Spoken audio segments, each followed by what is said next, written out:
Queridos irmãos, queridas irmãs, então esse vídeo é de número 205.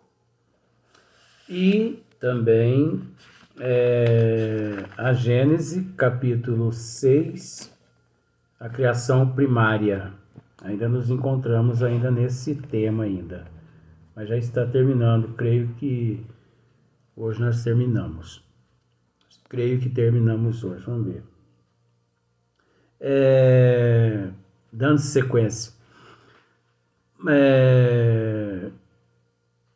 as evoluções da vida planetária, né? Ainda não começou a evolução da vida planetária. Então, nesse período aqui, onde hoje existe o nosso sistema solar, nesse período aqui ainda não existia o nosso sistema solar.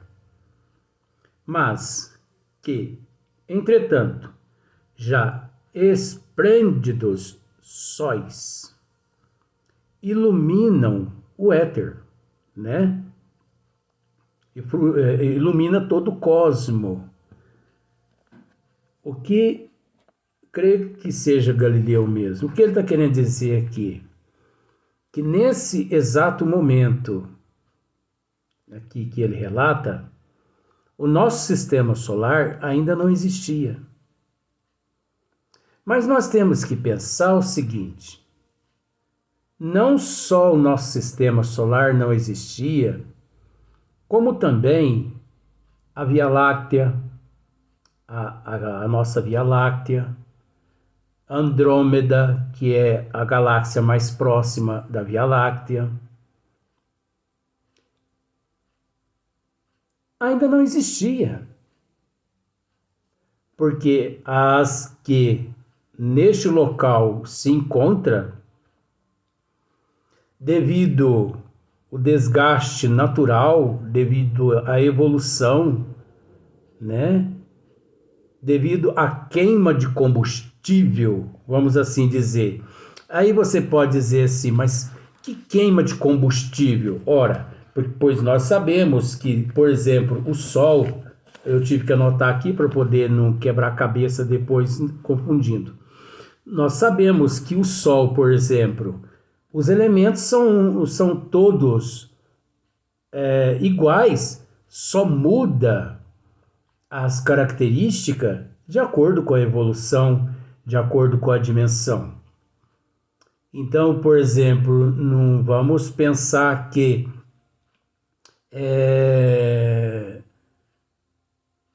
nas dimensões invisível, por exemplo, nas outras dimensões, sem ser a dimensão física, os elementos lá são iguais, que não são iguais. No princípio, sim, mas devido à evolução, é óbvio que há modificações, espécie de uma metamorfose. O Sol nosso, por exemplo, ele é composto de hidrogênio, de hélio, oxigênio, carbono, ferro e outros mais elementos. Então nós sabemos que todos esses elementos, eles encontram-se em combustão. As moléculas todas em combustão, em atrito, constantemente, incessantemente. E essa combustão, esse atrito, você sabe, vai queimando, vai desgastando, até um dia a extinção do Sol. Só que, como já dissemos em outros vídeos, quando, como se diz aqueles, né, o Big Bang, BAM, nada ali se perde. Tudo retorna novamente à natureza de Deus. Todos os elementos, o hélio, né, o hidrogênio, o carbono, o ferro, tudo retorna à natureza. E novamente, lá vêm os ministros de Deus com os teus arquitetos siderais, elaborando-se novos planetas, novos sóis, novas galáxias e por aí em diante. Só que o mais interessante, o que Galileu está querendo dizer aqui, que nesse período, quando o nosso sistema solar ainda não existia, né? A vida, ela proliferava em todos os sentidos. Nós não somos os seres primeiro a fazer parte da criação cósmica, universal, infinita, por toda a eternidade. A vida não começou quando nós tivemos início. Está aqui, ó. Mas que, entretanto, já esplêndidos sóis iluminavam o éter, já planetas habitados dão vida e existência a uma multidão de seres, nossos predecessores na carreira humana, que as produções opulentas de uma natureza desconhecida e os maravilhosos fenômenos do céu desdobram sobre outros olhares os quadros da imensa criação que digo. Já deixaram de existir esplendores que muito antes fizeram palpitar o coração de outros mortais sobre o pensamento de potência infinita, e nós, pobres seres, pequeninos, que viemos após uma eternidade de vida, nós nos cremos contemporâneos da criação. Olha para ver o quanto que os seres aqui na Terra são ignorantes. Nós não somos contemporâneos da criação. Esse termo contemporâneo da criação é mitologia. Faz parte das teologias arbitrárias existentes na Terra, dos sistemas arbitrários aqui na Terra. Nós nos cremos contemporâneos da criação. Nós não somos contemporâneos da criação. A criação, ela não tem princípio. Ela não tem fim. Tudo é eterno. Eu posso dizer com todo respeito que contemporâneo da criação, do princípio da ignorância, da mitologia, das teologias arbitrárias, sim, eu posso dizer que nós fazemos parte. Porque nós fazemos parte de todos esses sistemas arbitrários que imperam na Terra. Nós fazemos parte de todos esses sistemas caóticos que rege a humanidade, que conduz a humanidade. Eu já tive a oportunidade de dizer aqui que todos nós aqui na Terra, nós aqui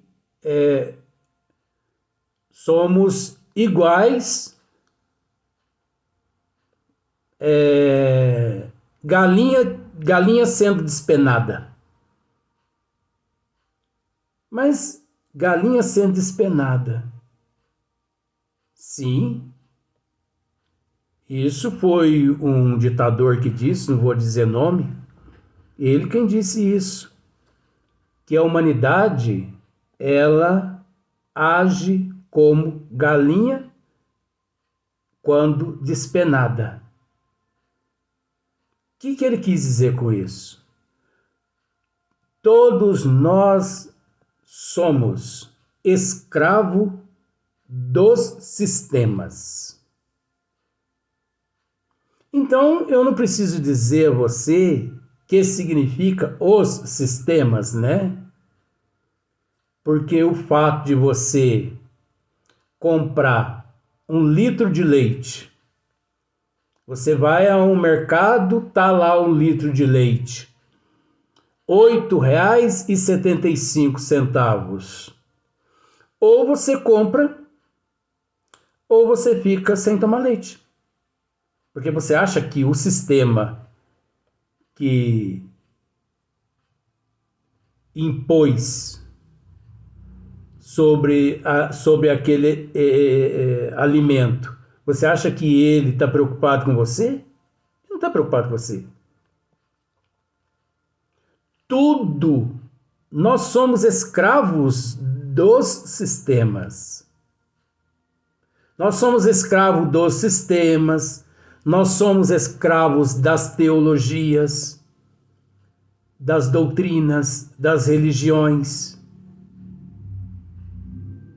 Então, esse ditador disse que a humanidade, ela é comparada a uma galinha despenada. Você pega uma galinha viva e arranca todas as penas dela. É doloroso, não é? Mas você sabe o que significa isso, né? Um vem e te morde um pouquinho no imposto aqui. É imposto dali, é imposto daqui, é imposto dali. Um vem e te cobra isso, te cobra aquilo. Você é obrigado a fazer isso, você é subjugado a fazer aquilo. Tudo. Nós somos escravos. Então, mas acontece que é o seguinte: o ser humano, de fato, é igual uma galinha despenada. Que depois que a galinha se vê toda despenada, aquele que a despenou, ele começa a jogar milho para ela. E ela, sentindo dor, mas com fome, ela se põe a comer o milho. E ela come tanto que ela esquece que as penas dela foram arrancadas. Foram arrancadas.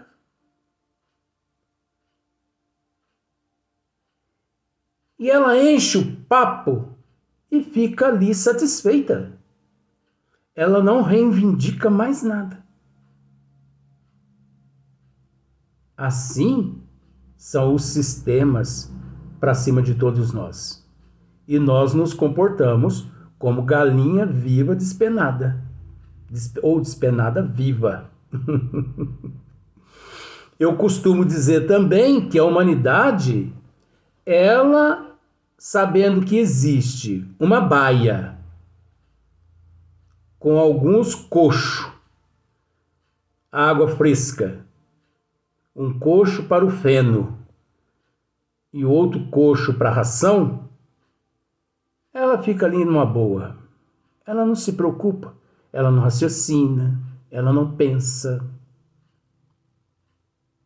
né? Ela não reivindica nada. E outra, quando a humanidade pensa em reivindicar alguma coisa, em vez deles agir democraticamente, eles agem antidemocrático. Você entendeu a mensagem, né? Eles agem como antidemocrático, vandalismo.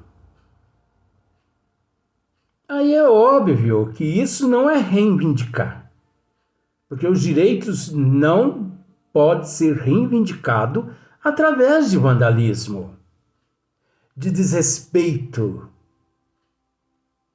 à pátria, Porque nós, ao desrespeitarmos a pátria, nós não estaremos, ou nós não estamos desrespeitando a pátria, nós estamos desrespeitando nós mesmos.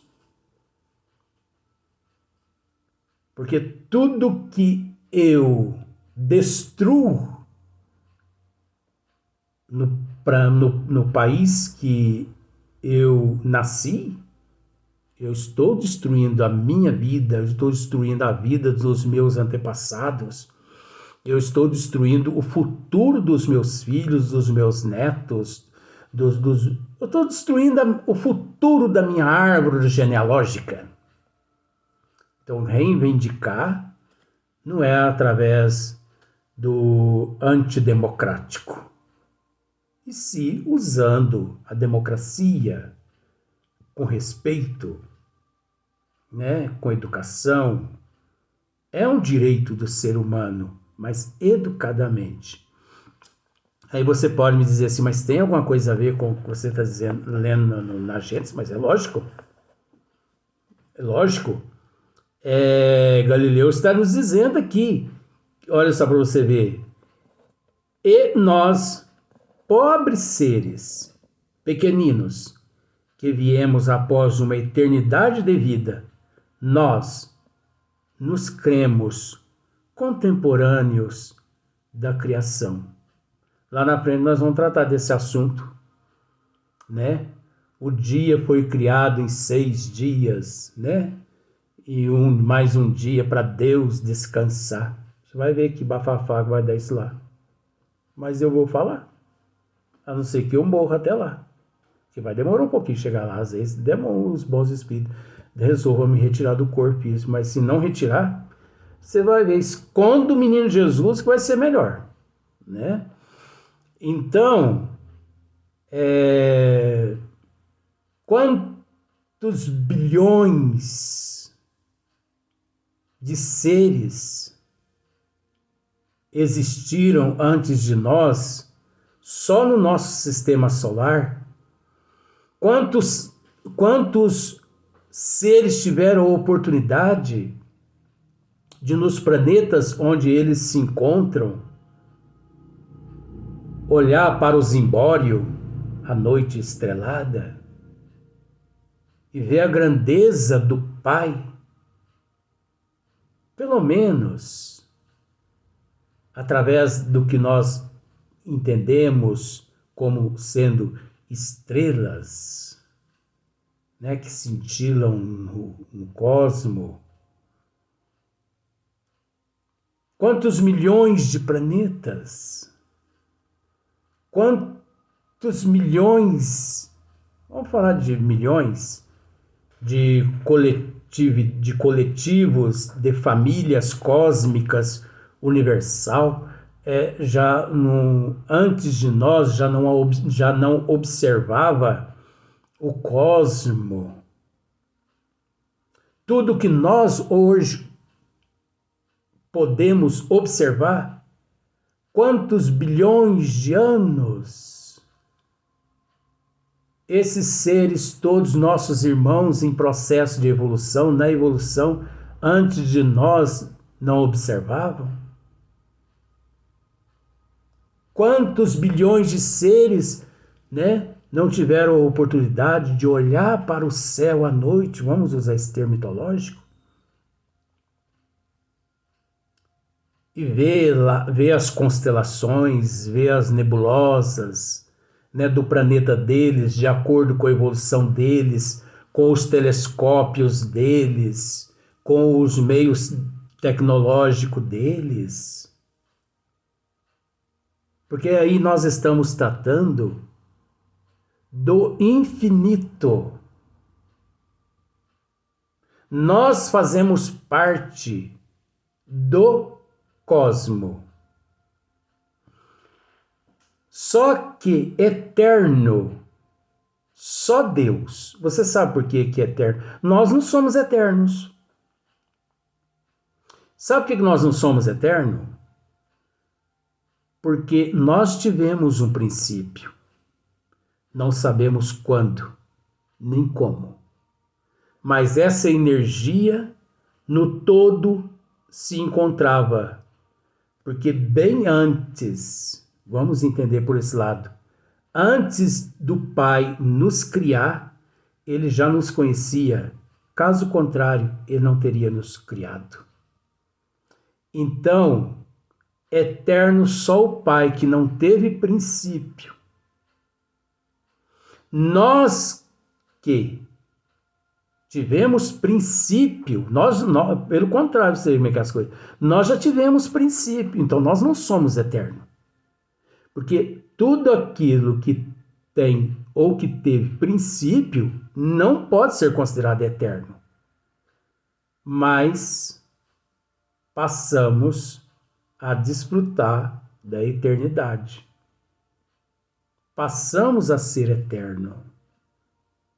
Porque tivemos um princípio. Agora Deus não. Deus, por todo e sempre eterno. Deus é que é eterno. Então, vale até a pena. Já esplêndido os sóis, ilumina o éter. Olha só, antes mesmo do nosso sistema solar existir, já planetas habitados dão vida e existência a uma multidão de seres, nossos predecessores passados, irmãos passados. Na carreira humana, que as produções opulentas de uma natureza desconhecida e os maravilhosos fenômenos do céu desdobram sobre outros olhares desses nossos irmãos, os quadros da imensa criação.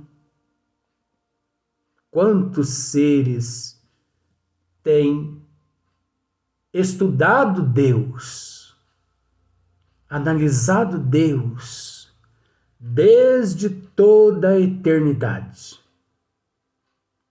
Desde toda a eternidade, irmãos nossos, em processo de evolução, estudam Deus, porque o interesse maior do ser é saber de onde ele veio,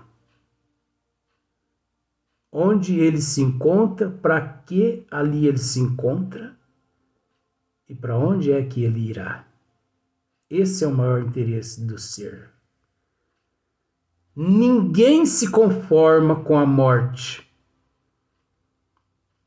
Por que ninguém se conforma com a morte? Porque no íntimo ele sabe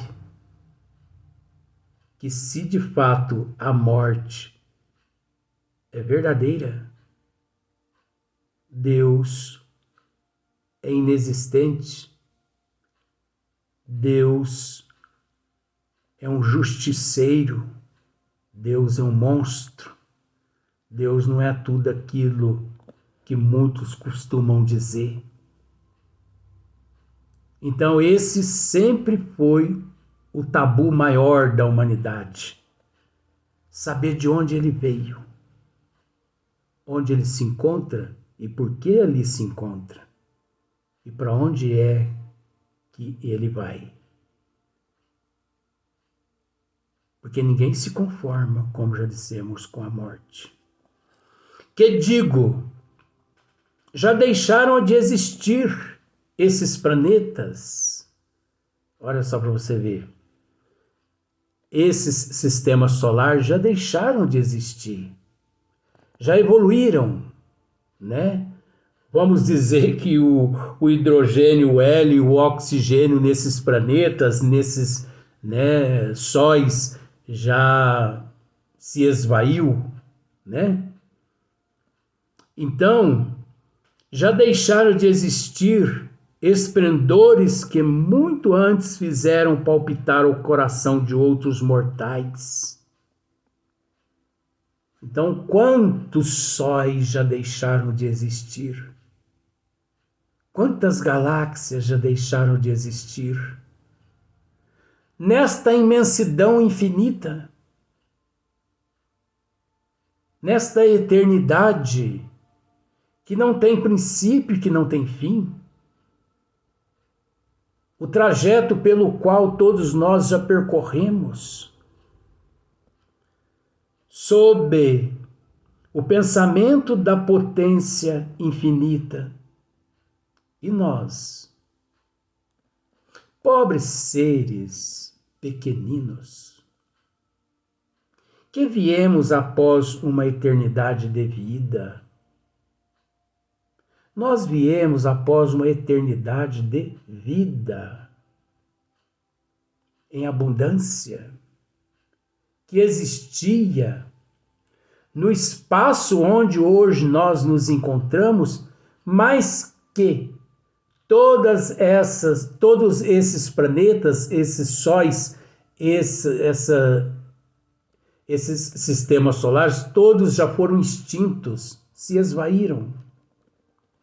Nós nos cremos contemporâneos da criação. Isso é ignorância, sermos considerados contemporâneos da criação, porque não teve princípio a criação em todos nós. Vamos para o próximo vídeo.